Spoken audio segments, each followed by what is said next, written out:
Listen closely. Can you hear it? That sound like silk being torn underwater? That's the exact frequency at which a man's sovereignty dissolves. I discovered this truth at 3:47 a.m., sitting in a room that smelled of burnt coffee and dying roses, reading Schopenhauer by candlelight while somewhere in the distance a couple argued about mortgage payments. The old pessimist was right about one thing. We are puppets dancing to strings we cannot see, and the puppeteer wears lipstick. Picture this. A man walks into a casino. Not the gaudy kind with neon lights and desperate tourists, but the invisible casino that opens its doors the moment he notices how her laugh makes his chest tighten. The house always wins, they say. But what they don't tell you is that the house doesn't need to cheat. It simply waits for you to bet everything on red, while convincing yourself you're playing for love. In the summer of 1823, a Prussian merchant named Wilhelm Hoffmann kept a diary. Historians found it wedged behind a false panel in his study, pages yellowed like old teeth. He wrote, "She speaks and I become smoke. She frowns and I become stone. Yesterday I was a man with opinions about trade routes and tobacco prices. Today I am a creature who exists only in the reflection of her eyes." 6 months later, Wilhelm had liquidated his business, abandoned his scholarly pursuits, and died chasing her shadow through the streets of Berlin during a particularly brutal winter. They found him frozen, clutching a love letter he never sent. But here's the delicious paradox that would make Kierkegaard choke on his communion wine. The siren doesn't sing because she's evil. She sings because that's what sirens do. A scorpion stings not from malice, but from nature. And we swim toward the rocks, not because we're stupid, but because something in our DNA mistakes drowning for transcendence. Modern research confirms what folklore has always whispered. A 2024 study from the Institute of Behavioral Dynamics found that men in the throes of romantic obsession show decreased activity in the prefrontal cortex, the same region that atrophies in gambling addicts. Love, it seems, is just another word for voluntary lobotomy. The researchers, bless their clinical hearts, called it cognitive submission through romantic idealization. I call it signing your execution warrant with a smile. You know what nobody talks about? The moment of clarity that comes 3 seconds too late. Like when you're falling from a building and suddenly remember you're afraid of heights. I've seen men, brilliant men, men who built empires and solved equations that made God nervous, reduced to whimpering children because she didn't text back. They'll tell you it's about connection, about finding their other half. But Aristophanes was drunk when he wrote that myth, and we've been getting drunk on it ever since. Here's a story they don't teach in philosophy classes. Schopenhauer himself fell in love once. Carolyn Richter, an actress 17 years his junior. He wrote her letters that contradicted everything in his essays, letters full of hope and yearning and all the things he claimed were illusions. She left him for a banker. He spent the rest of his life perfecting his pessimism, like a man sharpening a knife he'd already used to cut out his own heart. The air in my room tastes like iron and regret now. Outside, that couple has stopped arguing. The silence is worse. It's the silence of surrender, of someone choosing comfort over dignity, choosing the familiar cage over the terrifying freedom of solitude. We all know this silence. We've all been complicit in creating it. Let me tell you what the siren's contract really says, buried in the fine print beneath all those promises of eternal love and breakfast in bed. In exchange for the illusion of completion, you hereby forfeit your right to exist as a sovereign being. You will mistake dependency for intimacy. You will call your cage a home. You will defend your captor with the passion of a religious convert. And when friends try to wake you, you will hate them for disturbing your beautiful nightmare. The contract is written in disappearing ink, visible only in hindsight, like those magic eye pictures that reveal their secrets only when you stop trying to see them. And the cosmic joke? We queue up to sign it. Generation after generation, each convinced we'll be the exception, each certain our love is different, deeper, more real than the billions of failed attempts that came before. Tell me something, listener. When was the last time you made a decision, a real decision, that wasn't calibrated to someone else's approval? When did you last enjoy your own company without feeling the phantom limb of another's presence? The candle on my desk is dying now, wax pooling like small white tears. In its flickering light, I can almost see old Schopenhauer smirking from beyond the grave, vindicated but taking no pleasure in it. After all, being right about human misery is its own kind of curse, but perhaps that's the first step toward liberation, recognizing the contract for what it is.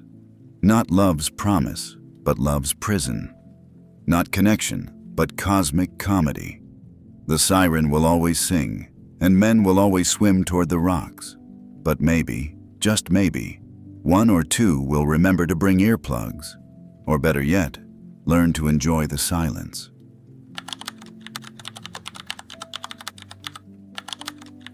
Every relationship is a performance where both actors forget their acting. She wore his loneliness like perfume. He wore her needs like a noose. Together they waltzed in a burning room, each pretending they had something to lose. The poem came to me in a fever dream, scrawled on my arm in ballpoint pen because I couldn't find paper in the dark. When I woke, my skin was stained with backwards words, mirror writing like Leonardo's notebooks. Fitting, really. Everything in love is backwards. We say, I need you, and mean, I need me. We say, you complete me, and mean, you distract me from my incompleteness. But tonight, let's talk about the grand performance, shall we? The elaborate theater where every man becomes Hamlet and every woman becomes Ophelia, and somehow everyone drowns in the end. I once knew a photographer, let's call him Marcus, who spent his life capturing truth in frozen moments. Wedding photography paid the bills, but his real work happened after midnight in his dark room, developing pictures that nobody would ever buy. Pictures of empty chairs, abandoned houses, the spaces between things. He understood negative space the way monks understand silence. Then he met her at a gallery opening. She collected broken things, vintage cameras that couldn't take pictures, watches that couldn't tell time, men who couldn't love properly. Within 6 months, Marcus had transformed. His apartment, once a sanctuary of solitude and strange art, became a stage set for their relationship. Every surface curated, every corner arranged for her approval. He even started taking different photographs, sunsets and flowers and all the pretty lies that sell well on Instagram. I'm happier now, he told me over whiskey that tasted like liquid regret. But his hands shook when he said it, and his eyes had that peculiar emptiness you see in method actors who've been in character too long. Here's what Nietzsche understood that modern relationship coaches don't. We don't fall in love with people. We fall in love with the role they allow us to play. She wasn't a woman. She was his chance to play the savior. He wasn't a man. He was her opportunity to play the muse. And round they went. Trapped in a script neither of them wrote, but both of them memorized. The Stanford Psychology Review published something fascinating in 2024. They studied couples' communication patterns using AI analysis and found that after just 3 months together, people begin unconsciously mimicking not just each other's speech patterns, but their entire personality architectures. We literally lose ourselves, neuron by neuron, gesture by gesture, until we become pale copies of each other, shadows dancing with shadows. But the real horror, we call this intimacy. In medieval Japan, there was a form of theater called No, where actors wore masks so elaborate they became the character. The tradition held that if an actor wore the same mask too many times, his face would grow to match it. When he finally removed the mask, he'd find his own features had vanished, replaced by the wooden expression he'd been wearing. Every relationship is a no play, and we're all wearing masks we can't remove. I keep a photograph on my desk, not of anyone I loved, but of a mirror I found in an antique shop. The silver backing had deteriorated in places, creating gaps in the reflection. When you looked into it, parts of you simply weren't there. The shopkeeper said it was damaged, worthless. I paid him triple what he asked. It's the most honest mirror I've ever owned. Because that's what happens in the theater of shadows, isn't it? Parts of you start disappearing. First, it's small things. The way you used to spend Sunday mornings, the friends who wouldn't understand, the books she finds pretentious, Then, larger pieces vanish. Your opinions that make her uncomfortable, your dreams that don't include her, your solitude that feels like betrayal. You don't notice the erasure happening. It's like carbon monoxide poisoning. Odorless, tasteless, and by the time you realize you can't breathe, you're already too weak to open a window. Marcus called me last week, 3 a.m., drunk on wine that costs more than my rent. She'd left him for an investment banker who collected the same broken things but had better insurance. "I don't know who I am anymore," he whispered into the phone. "I look at my old photographs and they feel like someone else's work. I try to take new ones, but my hands don't remember how." The theater of shadows demands total commitment. No understudies, no intermissions, no breaking character. And the audience?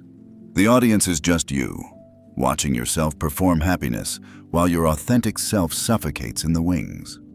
Schopenhauer wrote that life is suffering, but he was only half right. Life is suffering because we insist on auditioning for parts in plays we don't even want to be in. We contort ourselves into shapes that please others, speak lines that taste like ash in our mouths, take our curtain calls while dying inside. So here's my question for you. Wrapped in velvet and dipped in poison, what role are you playing right now? And more importantly, if the curtain fell tonight and the audience went home, would you even remember who you were before the show began? The candle has burned down to nothing now, leaving only the smell of smoke and endings. In the darkness, I can hear the city breathing, all those millions of actors in their private theaters, performing love for each other, performing happiness, performing everything except authenticity. But perhaps there's strange comfort in knowing we're all in the same tragedy. At least we're not dying alone. We're dying in pairs, in groups, in grand ensemble casts that would make Shakespeare weep. Tomorrow, Marcus will buy a new camera. He'll try to remember how to see the spaces between things. Most likely he'll fail. Most likely he'll find another broken thing collector and start the performance all over again. But tonight, in this moment between acts, there's a terrible freedom in admitting that the show must not go on.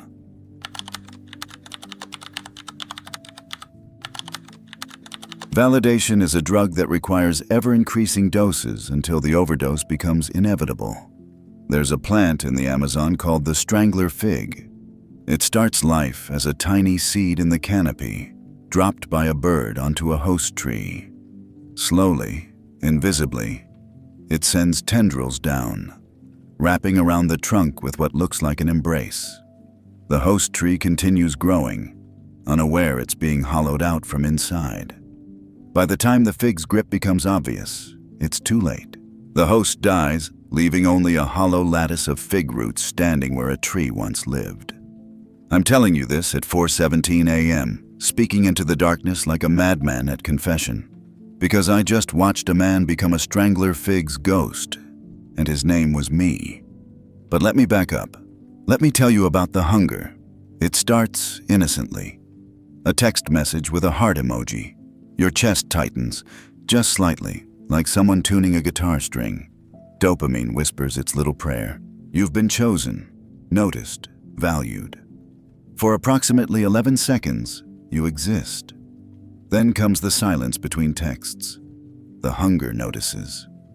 Kierkegaard called it the dizziness of freedom, that vertigo you feel when staring into the abyss of your own choices. But he never lived to see the read receipt, that little digital confirmation that you've been seen and deemed unworthy of response.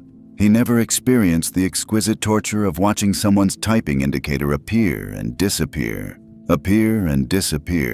like Morse code spelling out your worthlessness. The University of Melbourne released a study in January 2025 that should have been printed on black paper and bound in human skin. They found that people in romantic relationships check their phones an average of 96 times per day, with each check lasting about 23 seconds. That's 37 minutes daily spent genuflecting at the altar of validation. But here's the part that made me laugh until I cried. The anxiety between checks increased exponentially with each validation received. The more she responded, the more her silence burned. Let me tell you about Anthony. Brilliant anthropologist, spent years studying isolation rituals in Tibetan monasteries. Could meditate for hours, Subsist on rice and water. Find profound meaning in silence. Then he met her on a dating app. Swipe right on enlightenment. Swipe left on sovereignty. Within 3 weeks, this man who once found God in emptiness was refreshing his phone every 30 seconds, analyzing response times like they were sacred texts. She usually texts back within 5 minutes, he told me, his voice shaking like an addict explaining dosage. It's been 17 minutes. Something's wrong. Something was wrong, all right, but it wasn't her response time. The hunger grows according to its own terrible mathematics. First, you need her good morning text. Then you need it by a certain time. Then you need it with the right emoji. Then you need the emoji plus a pet name. Then you need all of that plus a voice note. Then a video. Then constant reassurance that you're special, different, not like the others. Even though you're acting exactly like all the others, performing the same desperate dance for the same diminishing returns. I have a confession that tastes like copper pennies and shame. I once spent 6 hours crafting the perfect casual text. 6 hours to write, "Hey, thinking of you." I analyzed every word like a Talmudic scholar. Hey versus hi. Which sounded more confident? Should I include her name? Was the period too aggressive? By the time I sent it, I'd aged a year and lost the ability to remember why I'd wanted to text her in the first place. She replied with K. That's when I understood what Schopenhauer meant when he wrote about the will being a blind, irrational force. We're not seeking love. We're seeking evidence that we exist, and we've confused attention with existence. Every notification becomes a little hit of ontological proof. I am seen, therefore I am. But here's the cosmic punchline that makes the gods choke on their ambrosia. The more validation you receive, the more you need. It's a hunger that feeds itself, growing stronger with every meal. You become a validation vampire, and she becomes both your supplier and your addiction. There's a medieval manuscript in the Vatican Library that describes a demon called the Validatus. It doesn't possess you violently like in the movies. Instead, it whispers sweetly about your worth, your specialness, how much you're loved, but only when others are watching. When you're alone, it goes silent, leaving you with a terrible suspicion that you might not exist at all. We're all possessed by the Validatus now, carrying it in our pockets, charging it nightly like a digital familiar. Anthony's story ends the way all these stories end, in a kind of living death. She left him for someone who didn't need constant reassurance, someone who could exist between text messages. He spent months analyzing their chat history like an archaeologist excavating his own grave. Look, he'd say, showing me screenshots. Here's where she started using fewer exclamation points. This is where it began to die. But it began to die the moment he started needing her responses to feel alive. Listen carefully now, because this is the part where I grab you by the shoulders and shake. What would happen if you turned off your phone for 72 hours? Not airplane mode, not do not disturb, completely off. Can you even imagine it? Or does the thought make your chest tighten like a closing fist? The room smells like old paper and resignation now. Somewhere in the distance, a phone buzzes against a nightstand, someone else's fix arriving right on schedule. The sound makes me think of insects trapped in amber, forever frozen in the act of reaching for something they'll never quite grasp. But perhaps there's a strange salvation in recognizing the hunger for what it is. Not love, not connection, but a kind of digital cannibalism, where we devour each other's attention until there's nothing left but the endless, gnawing need for more. The strangler fig doesn't know it's killing its host. It's simply following its nature, reaching for the light by any means necessary. The question is, are you the fig, or are you the tree? Or have you been hollowed out so long you can't tell the difference anymore?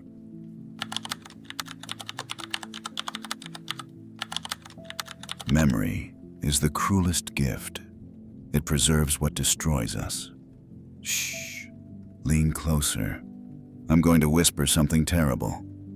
Every man carries a graveyard in his chest, and the headstones all bear her name. It's 9:30, that liminal hour when insomnia becomes philosophy, And I'm sitting here surrounded by things I should have thrown away years ago. A ticket stub from a concert we left early because she was tired. A wine cork from the night she said she loved me. She was lying, but the wine was excellent. A photograph where we're both smiling at nothing. Already ghosts pretending to be alive. The ancient Egyptians believed memories lived in the heart, which is why they left it in the body during mummification. Everything else could go. Brain, liver, lungs. But the heart stayed, heavy with its collection of moments. They understood what we've forgotten. Memory isn't stored in the mind. It lives in the body, in the flinch when you smell her perfume on a stranger, in the way your hand still reaches for her side of the bed at 3 a.m. Let me tell you about the Garden of Dead Roses, the place where every man eventually finds himself wandering. It starts with just one rose. You plant it the day she leaves. Water it with whiskey and self-pity. This pain means it was real, you tell yourself, as if suffering were a receipt for love. Then you plant another, the memory of her laugh. Another, the way she looked in morning light. Soon you have a whole garden, and you spend your nights there, pruning and maintaining these dead things, convinced that letting them die completely would mean losing the only evidence you ever mattered to anyone. I knew a pianist once, Jerome, hands like prayer, soul like a bruise. He'd been one of those prodigies you read about, playing Carnegie Hall at 15, recording albums that made critics weep. Then came Elena. She loved his music, she said, loved how his fingers moved across the keys like he was casting spells. When she left him for a hedge fund manager who couldn't tell Chopin from chopsticks, Jerome stopped playing. Not dramatically. Not all at once, just stopped. But here's where it gets interesting. He didn't destroy his piano. He turned his entire apartment into a shrine to their relationship. Her coffee mug still sat by the kitchen sink. Her toothbrush still stood in the holder like a tiny monument to morning routines that would never repeat. I'm preserving it, he told me, gesturing at the museum of their dead love. If I keep everything exactly as it was, maybe what? Maybe she'll walk through time backwards? Maybe the universe will take pity and press rewind. He never finished the sentence because even delusion has its limits. But we all do this, don't we? We become curators of our own suffering, archivists of absence. We save text messages like holy scrolls. We revisit photographs like pilgrims returning to shrines. We water our dead roses with tears and call it healing. A neuroscience lab in Copenhagen published something devastating in 2024. They found that painful memories are literally addictive. The brain releases the same endorphins when revisiting traumatic romantic memories as it does during runner's high. We're not just holding on to the past, we're getting high on our own heartbreak. Suffering becomes our last connection to meaning, and we mainline it like junkies who've confused withdrawal with wisdom. Nietzsche wrote about the eternal return. The idea that we're doomed to live the same life over and over, every joy and every agony repeated infinitely. But he was wrong about one thing. We don't need cosmic recurrence. We create our own eternal returns every time we walk through the garden, touching each dead rose, rehearsing conversations that will never happen, winning arguments that ended years ago. There's a Japanese word, tsondoku, for buying books and never reading them, letting them pile up unread. But there should be a word for what we do with memories. Collecting them, displaying them, never quite processing them, just letting them pile up in the heart until we can't breathe for all the beautiful garbage we're hoarding. Here's a secret that tastes like grave dirt and moonlight. I still have a voicemail from someone who swore she'd love me forever. It's been 4 years. Forever lasted 8 months, but at 3 a.m., when the world tastes like ashes and possibility, I play it. Not because I miss her. I don't even remember what her face looked like when she wasn't lying.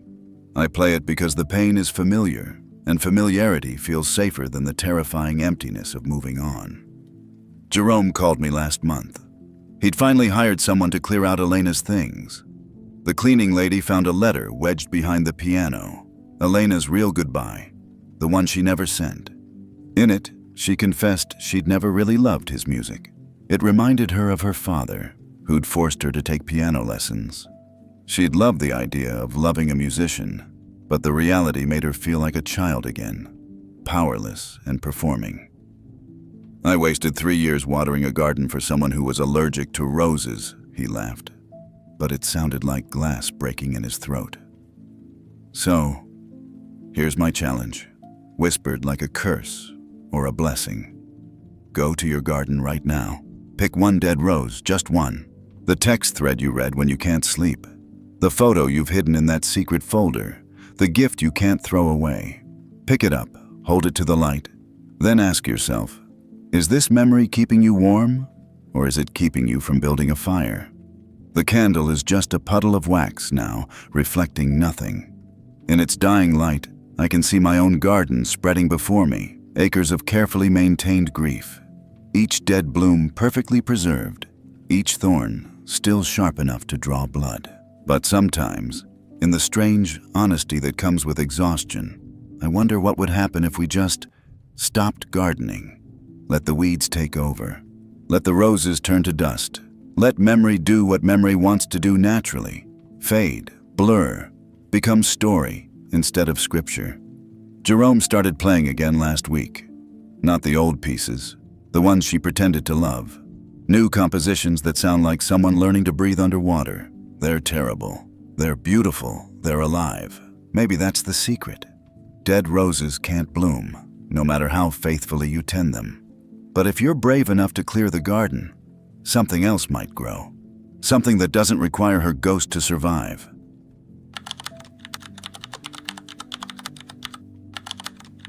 Solitude is not the absence of love. It's the presence of self. The wolves are howling again, but tonight they sound like monks chanting vespers. I've been awake for 37 hours, subsisting on black coffee and the strange electricity that comes from finally understanding something that's been clawing at your skull since birth. My hands are shaking as I write this, not from caffeine, but from the terrible ecstasy of revelation. We've been running from the wrong monster all along. There's a monastery in the mountains of Georgia, not the American state, but the ancient country where they say wine was invented and hearts were first broken. The monks there take a vow of silence that lasts not for years but for lifetimes. They believe words are what separate us from God, that every conversation is a small betrayal of the infinite. Tourists think they're crazy, but I've seen their eyes, and they burn with something that makes romantic love look like a candle flame next to a forest fire. Let me tell you the most dangerous truth I know. Every man's greatest love affair should be with his own solitude. But we're terrified of this, aren't we? We call it loneliness, paint it as pathology, medicalize it with dating apps and productivity seminars and the constant, desperate need to be choosing or chosen. Schopenhauer knew better. He wrote, "A man can be himself only so long as he is alone, and if he does not love solitude, he will not love freedom. For it is only when he is alone that he is really free." The old bastard was sitting on dynamite, and he knew it. I want to tell you about two men. The first was Richard, a surgeon who could rebuild hearts but couldn't find his own. He went from relationship to relationship like a medical student going from cadaver to cadaver, each one teaching him more about anatomy, but nothing about life. He collected women the way some people collect stamps, carefully, categorically, always looking for the next rare edition. The second was Thomas, a lighthouse keeper on an island off the coast of Maine. He'd been married once, briefly, to a woman who couldn't understand why he preferred the company of storms to dinner parties. When she left, taking half his savings and all his faith in partnership, he didn't replace her. Instead, he learned the names of every bird that passed his lighthouse. He wrote letters to no one and burned them in the lamp, sending smoke signals to a god who might or might not be listening. Guess which one died happy? The Behavioral Science Institute of Vienna just published a study that should be required reading in every school, tattooed on every young man's arm. They followed 10,000 men for 15 years, tracking their relationship patterns, happiness indices, and what they called authentic self-expression markers. The men who spent at least 2 years in deliberate solitude, not loneliness, but chosen aloneness, showed 73% higher rates of what researchers termed existential satisfaction. They were more creative, more resilient, more genuinely confident. They didn't need validation because they'd learned to validate themselves. But here's what the study didn't say. What it couldn't say without being burned as heresy. These men had discovered the monastery of one. It's not a place, but a state of being. In the monastery of one, you wake at whatever hour your body chooses. You eat when hungry, not when she's ready for dinner. You read books that would bore her, think thoughts that would scare her, become versions of yourself that don't require witness or approval. You discover that the voice in your head, the one you've been drowning out with conversation and compromise, actually has something profound to say. Last week, I met Richard at a bar that smelled like formaldehyde and failed dreams. He was on his 7th relationship, or maybe 8th. He'd lost count. "This one's different," he slurred, the exact words he'd used about the last 3. "She really gets me." "What's her name?" I asked.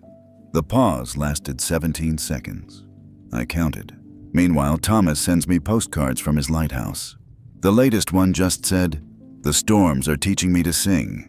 Badly, but with conviction." On the back was a sketch of a bird I couldn't identify, and beneath it, "Neither can I." That's the point. You see, the monastery of one isn't about hating women or fearing intimacy. It's about recognizing that you cannot give what you do not have. You cannot love from emptiness. You cannot share a self you've never met. Every relationship you enter from a place of incompleteness is doomed to become a mutual parasitism. 2 empty vessels trying to pour into each other, creating nothing but the sound of hollow clanging. In ancient Tibet, there was a practice called dark retreat. Monks would seal themselves in caves for months, sometimes years, in complete darkness. No light, no sound, no human contact, just the self, meeting itself without distraction or excuse. Many went mad, but those who emerged spoke of finding a light inside themselves that made the sun seem dim by comparison. We don't need caves anymore. The modern world provides plenty of darkness, but we need the courage to sit in it, alone, without immediately reaching for our phones or our exes or the next warm body to convince us we exist. Here's my final question, the one that will follow you into your dreams tonight. If you stripped away every relationship, every role, every external validator of your worth, if it was just you in the mirror at 4 a.m., would you like the man staring back? Or would you run from him like you've been running your whole life?